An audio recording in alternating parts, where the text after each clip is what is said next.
ఈరోజు వాక్యం ఏంటంటే దేవునికి భయపడేవారు ఎలా ఉంటారు.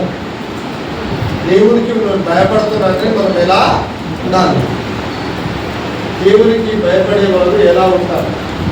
లేకపోతే దేవుని మాట చొప్పున జీవించేవారు ఎలా ఉంటారు.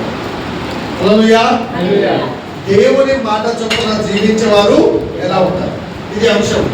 దేవుని మాట చొప్పున జీవించే వాళ్ళు ఎలా ఉంటారు, దేవుని వాక్యం చొప్పున జీవించే వాళ్ళు ఎలా ఉంటారు. చూడండి, ఈ లోకంలో దేవుడు చూసినప్పుడు పాపము పెరిగిపోయింది. ఆ రోజులో నోహాబు దినాలలో పాపము పెరిగిపోయినట్టు ఇప్పుడు కూడా అంతకంటే ఎక్కువ రెట్టింపు పాపము పెరిగిపోయినప్పుడు దేవుడు చూసి ఈ యొక్క సృష్టిని మొత్తము నాశనము చేయాలని అనుకున్నాడు. సృష్టిని మొత్తము నాశనం చేయాలి అని అనుకున్నాడు. సృష్టిని అంతా నాశనం చేయాలి అని అనుకున్నప్పుడు తన దాసుడైన నోహాబు ద్వారా ఆ మాట చెప్పించాడు. 40 రాత్రులు 40 పగలు వర్షం కురవబోతుంది, మరణం రాబోతుంది, అందరూ మురిగిపోతారు, చెడిపోతారు, నువ్వు సిద్ధంగా ఉండు, సిద్ధం చేసుకో, కానీ నువ్వు మాత్రం ఒక ఓడను తయారు చేసుకో. ఆ ఓడలో నువ్వు, భార్య, పిల్లలు, కోడళ్ళు, జీవరాశులందరినీ తీసుకెళ్ళి ఆ ఓడను ఇలా తయారు చేయమని లెక్క అంతా చెప్పి ఆ ఓడను తయారు చేసి వీళ్ళందరినీ ఆ ఓడలో పంపించేసి అక్కడ ఉన్న ప్రజలకు చెప్పించాడు దేవుడు. ఇదిగో, దేవునికి భయపడండి, దేవుని మాట వినండి, దేవుని నమ్ముకోనంటే ఎవరు తాగుడులో వాళ్ళే, ఎవరు డబ్బు వాళ్ళకే, ఎవరు అంతా పీసీ ఎవరి వ్యసనాలలో వాళ్ళే మునిగిపోతున్నారు. దేవుడు అంటే భయం లేదు, దేవుడు అంటే భక్తి లేదు, ఇక దేవుడు అనేదే లేదు. ఇష్టం వచ్చినట్టుగా పాపం చేయడం, ఇష్టం వచ్చినట్టుగా విగ్రహాలు పూజ చేయడం, ఇష్టం వచ్చినట్టుగా ఇష్టానుసారంగా జీవించడం స్టార్ట్ చేశాడు. విపరీతంగా పాపము పెరిగిపోయింది. అప్పుడు దేవుడు తుడిచివేయాలనుకున్నాడు. కానీ ఆ రక్షణ అనే ఓడ, ఆ ఓడలో ఉన్నవారు మాత్రమే రక్షింపబడ్డారు. గట్టిగా చెప్పండి. ఎందుకు ఓడలో ఉన్నవారే రక్షింపబడ్డారంటే ఓడలో ఉన్న నోహాబు కుటుంబము, నోహాబు మాత్రమే దేవుని ఎందుకు భయపడి దేవుని మాట విని ఓడను తయారు చేసుకుని అందులోకి వెళ్ళాడు. మన బంధువులకైనా, స్నేహితులకైనా, ఈ లోకానికైనా సేమ్ ఇదే చెప్తున్నాము. యేసు ప్రభు రాబోతూ ఉన్నాడు. కడవరి కాలం వచ్చేసింది. ప్రభు రాబోతున్నాడు. లోకమంతా కూడా అంతము దగ్గరికి వచ్చేస్తుంది. మీరు చూడండి, యుద్ధాలు, కరువులు, వర్షము, భయంకరమైనటువంటి రోజులలో మనం జీవిస్తున్నాము. ఎవరైతే రక్షణ అనే ఓడ, ఆ రక్షణ అనే ఓడ ఎవరంటే యేసుక్రీస్తు. ఎవరంటే నావలో, ఓడలో ఆ రక్షణను తీసుకుంటారో, యేసు ద్వారా యేసు కుటుంబం రక్షింపబడినట్టు రక్షింపబడతారు, కాపాడబడతారు. ఆమేన్. అక్కడ ఉన్న జనాలు నోహాబు మాటను పట్టించుకోలేదు, నోహాబు మాటను వినలేదు. ఒక్క నోహాబు మాత్రమే మాట విని తాను, తన కుటుంబము క్షేమంగా రక్షింపబడింది. చెప్పట్లు కొన్ని దేవుడి మీద. మిగతా వాళ్ళు, ఆ జీవరాశులు, కొండలు అన్ని మునిగిపోయాయి, అన్ని చనిపోయాయని వాక్యంలో క్లియర్గా మనం చదువుగా విన్నాము. అది కాండం 7వ అధ్యాయం 5వ వచనం చదవండి. ఆజ్ఞాపించిన ప్రకారము యావత్తు చేశాను. నోహాబుతో ఏం దేవుడు చెప్పాడో ఆ యావత్తును కూడా చేశాడు. దేవుడు మనతో ఎన్నోసార్లు మాట్లాడుతున్నాడు, ఎన్నోసార్లు వాక్యం ద్వారా మాట్లాడుతున్నారు, దర్శనం ద్వారా మాట్లాడుతున్నారు. కానీ మనం మాత్రము చేయడం లేదు. దేవుడు చెప్పేది ఒకటైతే మనం చేసేది ఇంకొక. దేవుడు చెప్పినట్టుగా మన జీవితాలను దిద్దుకుంటే, వాక్య ప్రకారంగా మన బతుకును దిద్దుకుంటే మనము కూడా క్షేమంగా ఉంటాము, కాపాడబడతాము, రక్షింపబడతాము, ఆనందాన్ని చూస్తాము. యావత్తు చేశాడు దేవుడు చెప్పినట్టు చేశాడు. ఏ నరుడైనా, ఏ మనిషి అయినా, ఎంత చిన్నవాడైనా, ఎంతటి పెద్దవాడైనా దేవుడు చెప్పినట్టు చేసేవాళ్ళు గొప్ప దీవెనలు పొందుతారు, గొప్ప కార్యాలు చూస్తారు. దేవుడు చెప్పింది ఒకడైతే మనకిష్టమైనది చేస్తారు. దేవుడు చెప్పింది క్షయము. కాబట్టి చాలా మంది జీవితాలు ఇలాగ అయిపోయినాయి. కానీ నోహాము దేవునికి భయపడి దేవుని మాట ప్రకారంగా చేసి తన జీవితంలో గొప్ప విజయాన్ని చూశాడు. దేవునికి భయపడాలి. హల్లెలూయా. ఎవరికి భయపడాలి? చాలా మంది ఎవరికి భయపడుతున్నారు? దేవునికి భయపడుతున్నారా? దయ్యానికి భయపడుతున్నారు. దేనికి భయపడుతున్నారు? దేవుడేమో ప్రేమిస్తున్నాడు, దయ్యమేమో చంపేస్తా ఉంటుంది. కాబట్టి ఇది చేయకపోతే నిన్ను చంపేస్తా, నిజంగా చనిపోతావేమో అని అనుకొని దయ్యానికి భయపడతాడు కదా. దేవుడు ఏమంటున్నాడంటే దేవునికి భయపడండి. హల్లెలూయా. ఎవరికి భయపడాలి? నాకేం చూడాలా? చూడాలా? అందరు వినాలా? ఎవరికి భయపడాలి? దేవునికి భయపడాలా? దయ్యానికి భయపడాలా? దేవుడు గొప్పవాడా? దయ్యం గొప్పదా? దేవుడు. కాబట్టి దేవుని నమ్మిన మనము దయ్యానికి భయపడకూడదు. గట్టిగా చెప్పుడు. దేవునికి భయపడతాం. ఆత్మను శరీరాన్ని చంపే దేవునికి భయపడాలి. ఈ ఆత్మను చంపే అధికారం ఆయనకు ఉంది, శరీరాన్ని చంపే అధికారం కూడా దేవునికి ఉంది. ఆయనకు భయపడాలి.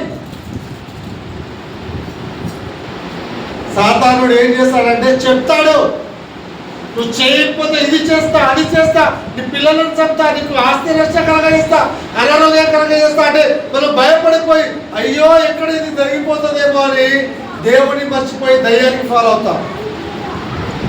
దయ్యానికి ఫాలో అవుతాం. కానీ దేవుడు చెప్పిన వాక్యం, దేవుడు చెప్పిన మాటను మర్చిపోతాము.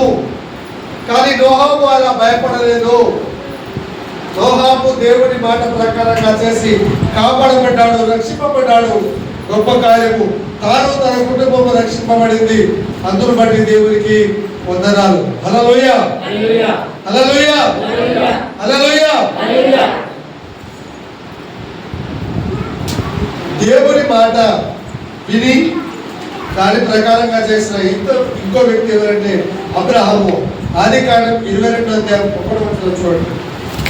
ఆదికాండం 22:1.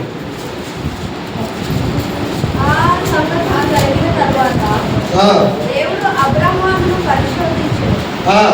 ఎట్లనగా ఆయన అబ్రహామా అని పిలువగా అతడు చిత్తం ప్రభువా అని.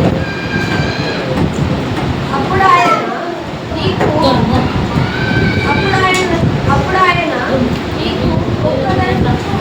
ఉన్న నీ కుమారుని నీకు ప్రేమించు ఇస్సాకును తీసుకొని వేరే దేశముకు వెళ్ళి అక్కడ నేను నీతో చెప్పబోను తరువాత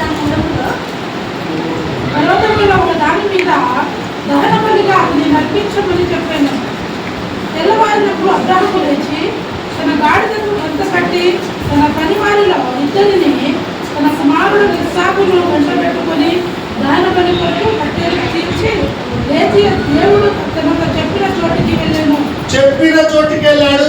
చెప్పిన చోటికి తన కుమారుని ఇవ్వడానికి సిద్ధంగా అయ్యాడు. ఆమేన్. నోహామేమో చెప్పింది చేశాడు. అబ్రాహామేమో చెప్పిన చోటకి వెళ్ళి బలి ఇవ్వడానికి నమ్మకంగా, నా దేవుడు నమ్మకమైన వాడు. ఆమేన్. నా దేవుడు ఎలాంటి వాడు? ఒక ఒకవేళ నా కుమారుడు చనిపోయిన ఆయన కంటే మంచి కుమారుడు ఇస్తాడు, కానీ ఆయన అడిగాడు కాబట్టి నమ్మకంగా, నేను అడిగినప్పుడు నమ్మకంగా నా కుమారుడు ఇచ్చాడు, దేవుడు అడుగుతున్నాడు కాబట్టి నేను నమ్మకంగా నా కుమారుడు ఇచ్చేస్తాని బలి ఇవ్వడానికి నమ్మకంగా వెళ్ళిపోయాడు. దేవుడు చెప్పిన ప్రకారంగా బలి ఇవ్వడానికి నమ్మకంగా వెళ్ళిపోయాడు. దేవుడు చెప్పిన దాని ప్రకారంగా చర్చికి రామని నేను వస్తలేము.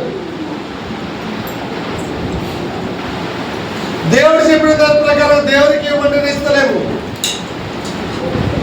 దేవుడు చెప్పిన దాని ప్రకారం ఉపవాసాలు ఉంటారంటే ఉండలేము.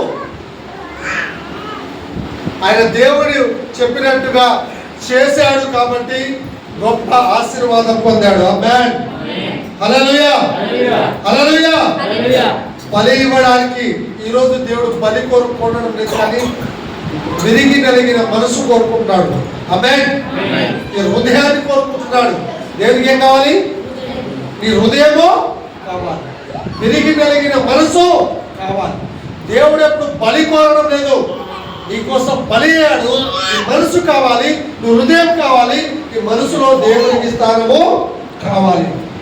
అబ్రహాము లెక్క దేవుడు చెప్పినట్టు చేస్తే అబ్రహాము దీవించబడినట్టుగా నమ్మకంగా మనము దేవుడి దగ్గరికి వస్తే దేవుడు కూడా నమ్మకంగా మన జీవితంలో కార్యము చేస్తాడు.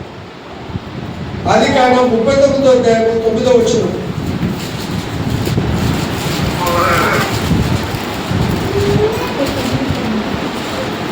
యోసేపు లెక్క యథార్థంగా ఉండాలి.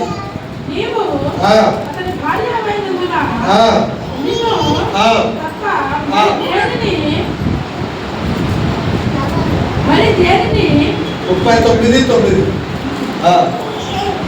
ఈ ఇంటిలో నాకంటే పైవాడు ఎవరు లేడు, నీవు అతని భార్యమైనందున నీకు తప్ప మరి దేనిని నా తప్పనిప్పక ఉండలేదు. కాబట్టి నేనెట్లు ఇంత ఘోరమైన దుష్కార్యములు చేసి దేవునికి విరోధంగా పాపము దేవునికి విరోధంగా పాపం చేయకూడదు. ఆమేన్. దేవుడు ఏం కోరుతున్నాడు? యథార్థత కోరుకుంటున్నాడు. ఆమేన్. ఏం కోరుకుంటున్నాడు? యథార్థత కోరుకుంటున్నాడు. యోసేపుకు దేవుడు దర్శనంలో చూపెట్టాడు, నువ్వు రాజు అవుతావని. తల్లిదండ్రులు చెప్పాడు, నమ్మారా? నమ్మలేదు. అన్నతమ్ములకు చెప్పాడు, నమ్మారా? నమ్మలేదు. నమ్మకుండా ఈయనకే దర్శనం వస్తుందట, ఈయనకే కళలు వస్తాయట అని తీసుకెళ్ళి బావిలో పడేశారు, అమ్మివేశారు, బావిలో పడివేశారు. దర్శనాన్ని చెప్తే లెక్క చేయలేదు. అలాంటి యోసేపును దేవుడు బ్రతికించి రాజుగా నియమించాడు. నియమించినప్పుడు యథార్థంగా ఉన్నాడు. ఎందుకు యోసేపు దీవించబడ్డాడంటే యథార్థంగా ఉన్నాడు. అన్ని విషయాలలో రాజు వెళ్ళిపోయాడు. ఆ దేశపు రాణి నువ్వు నాతో పాపము చేయమని చెప్తుంది, కానీ దేవునికి భయపడి యథార్థ హృదయుడై ఆమెతో పాపము చేయకుండా యథార్థంగా నమ్మకంగా ఉన్నాడు. కాబట్టి దావీదును దేవుడు, యోసేపును దేవుడు గొప్పగా ఆస్వాదించాడు, ఫలించే కొమ్మగా చేశాడు, అన్ని ఆశీర్వాదాలు ఇచ్చాడు. గట్టిగా చెప్పండి కూడా దేవుడు. దేవుడి పట్ల మనం యథార్థంగా ఉండాలి, యథార్థంగా ఆయన సన్నిధికి రావాలి, యథార్థంగా ప్రార్థన చేయాలి. యథార్థంగా నమ్మకంగా ఉన్నప్పుడు మన కుటుంబంలో కూడా అలాంటి కార్యము చేస్తాడు. 4వది, దేవుని మాట వినే వాళ్ళు విశ్వాసంతో ఉంటారు. యెహోషువ లెక్క. యెహోషువ 24వ అధ్యాయం 15వ వచనం చదవండి. యెహోషువ 24వ అధ్యాయం 15వ వచనం. యెహోషువ 24వ అధ్యాయం 15వ వచనం.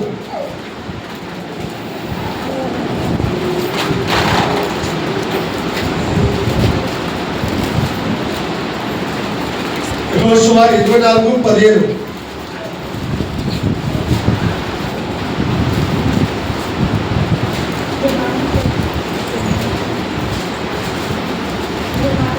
యెహోషువ 24:15. యెహోవాను సేవించుట మీ దృష్టికి కీడని తోచిన యెడల మీరు ఎవరిని సేవించుదరో నది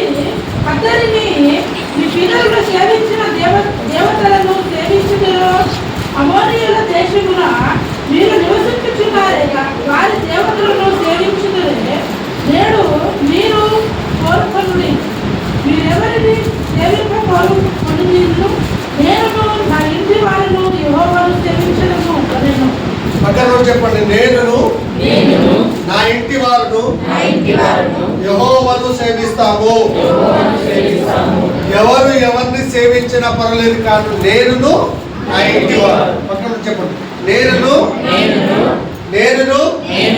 నా ఇంటి వారు, నేనును నా ఇంటి వారు యెహోవాను సేవిస్తాము, యెహోవాను నమ్ముకుంటాము. నేను ఒక్కడి చర్చికి వస్తే చాలయా? కాదు కాదు, నీతో పాటు నీ ఇంటి వాళ్ళు కూడా చర్చికి, నీతో పాటు నీ ఇంటి వాళ్ళు కూడా రక్షింపబడాలి. నోహాబుతో పాటు వాళ్ళ ఇంటి వాళ్ళు రక్షింపబడ్డారు. యెహోషువ కూడా అదే అంటున్నాడు, మీరు ఎవరిని మొక్కుతారో తెలియదు, నేను నా ఇంటి వారు దేవుణ్ణి, నిజ దేవుణ్ణి యేసయ్యను సేవిస్తాము, యేసయ్యను నమ్ముకుంటాము. ఎప్పటి వరకు అంటే ఊపిరి ఉన్నంత వరకు. ఆమేన్. ఎప్పటి వరకు? ఊపిరి ఉన్నంత వరకు నేను నా ఇంటి వారు యెహోవాను సేవిస్తాం. పక్కన చెప్పండి, ఎప్పటి వరకు? ఊపిరి ఉన్నంత వరకు. హల్లెలూయా, హల్లెలూయా. ఊపిరి ఉన్నంత వరకు విశ్వాసంలో వెనుక వెళ్ళిపోకూడదు, ప్రార్థనలో వెనుక వెళ్ళిపోకూడదు, వాక్యంలో ఆత్మీయ జీవితంలో వెనుకకి వెళ్ళిపోకూడదు. ఈ ప్రాణం ఉన్నంత వరకు నేను నా ఇంటి వారు యెహోవాను సేవించను. ఆమేన్. పరిస్థితులు బాగుండవు, పరిస్థితులు బాగుండవు, కానీ ఆ పరిస్థితుల్లో ప్రభు నీతో ఉండి గొప్ప కార్యము చేస్తాడు. యెహోషువ లాంటి విశ్వాసము ఈ రోజుల్లో ప్రతి ఒక్కరు కలిగి ఉండాలి. ఆమేన్. చెప్పండి, నేను యెహోషువ లాంటి విశ్వాసాన్ని కలిగి ఉంటాను. ఎలాంటి విశ్వాసము? నేను నా ఇంటి వారు యెహోవాను సేవిస్తాము. ఎవరిని? నోహాము తాను తన ఇంటి వారు, అబ్రహాము తాను తాను ఇంటి వారు. ఇక్కడ యెహోషువ కూడా ఆయన వాళ్ళు ఇంటి వారు. ఆమేన్. హల్లెలూయా. మా బాబు దగ్గర పెట్టుకో.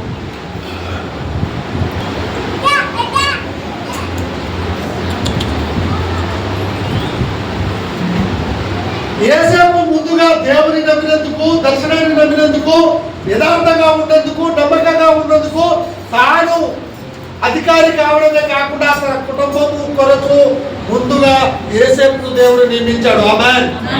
మా ఇంట్లో నేను ఒక్కడే దేవుని నమ్ముకున్నా అంటే భయపడకు. మా ఇంట్లో నేను ఒక్కదాన్ని దేవుని నమ్ముకున్నా అంటే భయపడకు. మా ఇంట్లో కూడా నేను ఒక్కనే ఫస్ట్ దేవుని నమ్ముకున్నా. ఇప్పుడు మా కుటుంబాలన్నీ క్రైస్తవ కుటుంబంగా రక్షింపబడ్డాయి. ఆమేన్. కారణం ఏంటి తెలుసా? మా ఇంట్లో నేను ఒక్కడే, మా డాడీ పెద్ద పూజారి. కానీ ఫస్ట్ మా ఇంట్లో నేను ఒక్కడే రక్షింపబడిన తర్వాత అందరూ కూడా రక్షణలో వచ్చారు, నిజాన్ని తెలుసుకున్నారు. యేసేపు కూడా ఒక్కడే ముందుగా వెళ్ళారు. వెళ్ళి దేవుడు అక్కడ సమకూర్చాడు. సమకూర్చిన తర్వాత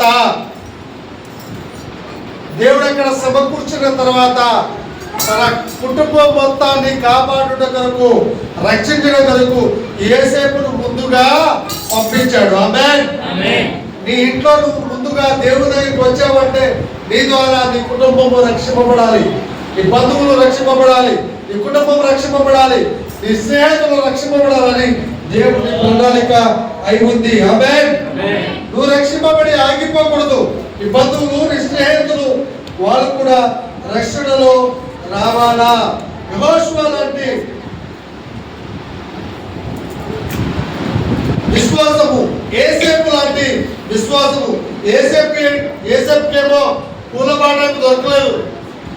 యేసేపు భక్తి జీవితంలో పూలబాట. ప్రేయర్కు చాలా మంది ఎలా ఉంటారంటే చర్చికి వస్తే పూలబాట అని అనుకుంటారు. పూలబాట ఉంటుందండి, ముళ్ళ బాట ఉంటుంది. ముళ్ళ బాటలో ముళ్ళని తీసేది, తర్వాత దేవుడు పొలం పడేస్తాడు. ఆమేన్. యేసేపు జీవితంలో చూడండి, ఎక్కడైనా శ్రమ, నిందే, అవమానం.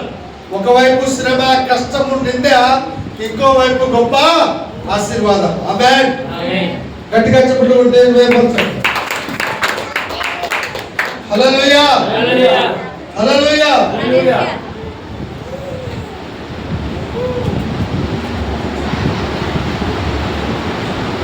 కాబట్టి మనము మోహాబు వలె, అబ్రాహాము వలె, యేసేపు వలె, యెహోషువ వలె ఉండాలి.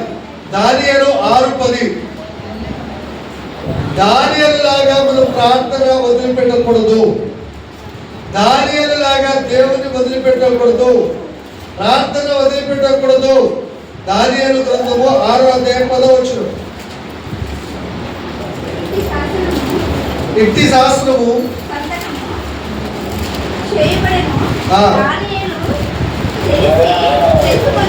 అతడు తన ఇంటికి వెళ్ళి యథార్థ ప్రకారముగా అనుదినము మమ్ములు మోకాళ్ళను తన ఇంటి పైగది కిటికీలు యెరూషలేము తట్టునకు తెరవబడి ఉండగా తన దేవునికి ప్రార్థన చేయుచు ఆయనను స్తుతించవచ్చును. దానియేలు ఒక ఛాలెంజ్ వచ్చింది. నువ్వు కనుక ప్రార్థన చేస్తే సింహంలో వెళ్ళిపోతావు. నువ్వు ప్రార్థన చేసినట్టు మాకు వినపడద్దు అని అంటే దానియేలు ఇంటికి వెళ్ళి ఏం చేశాడు? ప్రార్థన చేయవద్దని రాజు చెప్పినా కూడా ప్రార్థన చేశాడు. చేయమని దేవుడు చెప్పినా మనం ప్రార్థన చేస్తలేమా? ఆమేన్. ఇంటికి వెళ్ళి ఏం చేయాలి? ప్రార్థన చేయాలి. పక్కన చెప్పు, నేను ఇంటికి వెళ్ళి ఏం చేయాలి? దానియేలు ఏం చేశాడు? ఇంట్లో ప్రార్థన ఉండాలి. ఆమేన్. ప్రతి కుటుంబంలో ఏముండాలి? చెప్పండి, ప్రతి కుటుంబంలో ఏముండాలి? ఇంటికి వెళ్ళి ప్రార్థన చేయాలి. ఇంట్లో ప్రార్థన చేస్తున్నారా? మీరు ఇంట్లో ప్రార్థన చేస్తున్నారా?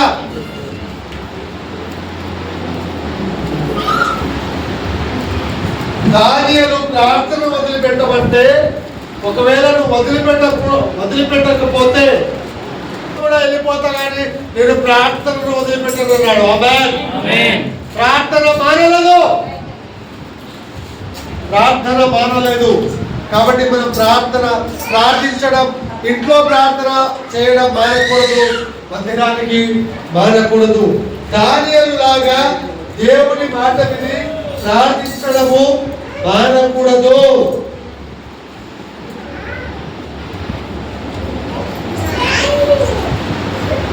తర్వాత యోబు గ్రంథం 1:21 చదవండి. యోబు గ్రంథం 1:21. యోబు 1:21.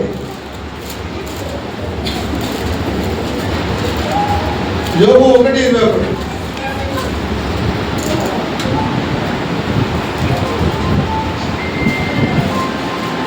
బైబిల్లో తీయండి.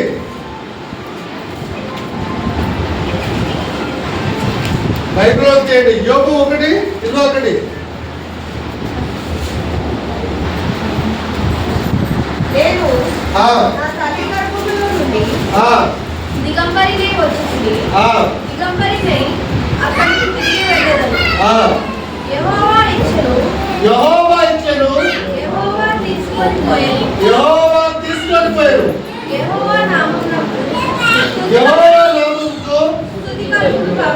స్తుతి కలుగును గాక. ఆమేన్. ఏది జరిగినా యేసయ్య ఒప్పుకుంటారే వాళ్ళు ఉన్నారా? మంచి జరిగితేనే దేవుడు, చెడు జరిగితే దేవుడు. మంచి జరిగితేనే చర్చికి రావాలా, చెడు జరిగితే కదా. యోబు జీవితంలో రెండంతలుగా ఎందుకు దీవించబడ్డాడంటే, దేవుడే ఇచ్చాడు. దేవుడు ఏదైనా చావైనా బ్రతకైనా క్రీస్తే అని ఏదైనా దేవుడు నిలబడ్డాడు కాబట్టి రెండంతలుగా దీవించబడ్డాడు. ఆమేన్. గట్టిగా చెప్పుకోండి. లాభమైన నష్టమైన నువ్వు దేవులో ఉంటే గొప్పగా దీవించబడతావు. ఆమేన్. దేవుడు ఎప్పుడు నష్టపరచడండి. నష్టపరిచే దేవుడు దయ్యం. దేవుడు ఎప్పుడు నష్టపరచడు. దేవుడు ఎప్పుడు అన్యాయస్తుడు కాడు. దేవుడి మూలంగా కీడు జరగదు. సాతానే కీడు కల్పిస్తుంది, నష్టం కల్పిస్తుంది. కానీ దేవుడు మాత్రము నిన్ను ప్రేమిస్తాడు, ప్రాణమిచ్చినటువంటి దేవుడు. కాబట్టి ఏదైనా జీవితంలో కష్టాలు రావన్నది లేదు. ఎన్ని కష్టాలు వచ్చినా మన విశ్వాసం, ప్రార్థన, భక్తి విడవనప్పుడు మన భక్తిని, విశ్వాసాన్ని పెంచి దేవుడు రెండంతల ఆశీర్వాదాలు, రెండంతల కార్యాలు, అద్భుత కార్యాలు, ఆశ్చర్య కార్యాలు, విస్తార కార్యాలు మన కుటుంబంలో, మన జీవితంలో చేస్తాడు. అలాంటి కృపా పరిశుద్ధాత్మ దేవుడు మనకు దయచేయను గాక. ఆమేన్, ఆమేన్, ఆమేన్. మోహాబులాగా, యెహోషువలాగా, యోబులాగా, మన కుటుంబాల్లో యెహోషువలాగా నేను నా ఇంటి వరకు దేవుడిలో దానియేలులాగా ప్రార్థన విడవకుండా, ప్రభువును మర్చిపోకుండా దానియేలులా ఉండాలి, యెహోషువలాగా ఉండాలి, యోబులా ఉండాలి, అబ్రహాములా ఉండాలి, మోహాబులా ఉండాలి. అలాంటి భక్తులు ఎలా ఉన్నారో నేను కూడా అలా ఉండడానికి నాకు బలము దాచి, జ్ఞానము దాచి, వాక్య ప్రకారంగా వారు ఉండి దీవించబడ్డారయ్యా. వాళ్ళ జీవితంలో ఏ పరిస్థితి ఉన్నా నిన్ను వదిలిపెట్టలేదు, నీ ప్రార్థనను వదిలిపెట్టలేదు, విశ్వాసంను వదిలిపెట్టలేదు. నీలో జీవించి నీలో ఉండి ఫలించారు. అలాంటి కృప దయచేయమని ప్రార్థన చేద్దాం. ప్రభువా నీకు వందనాలు. నీ మాట విని దాని ప్రకారంగా జీవించిన వారి జీవితంలో ఆశ్చర్య కార్యాలు, అద్భుత కార్యాలు, ఆశీర్వాద కార్యాలు చేశారు.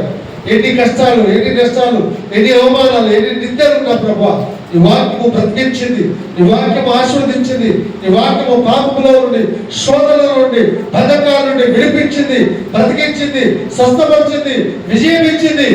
విజయం ఇచ్చే నీ వాక్యము, స్వస్థ ఇచ్చే నీ వాక్యము, రక్షించే నీ వాక్యము, కాపాడే నీ వాక్యము భక్తుల జీవితంలో ఎలా కార్యం జరిగిందో వారి జీవితంలో కూడా దానియేలు వలె, యెహోషువ వలె, అబ్రహాము వలె, మోహాబు వలె, యోబు వలె నీ వైపు చూస్తూ నీ ఎందు విశ్వాసం ఉంచి నీ ద్వారా గొప్ప విజయాలు పొందే గొప్ప భాగ్యము మాకు దయచేయమని యేసు నామములో అడిగి వేడుకుంటున్నాం తండ్రి. ఆమేన్.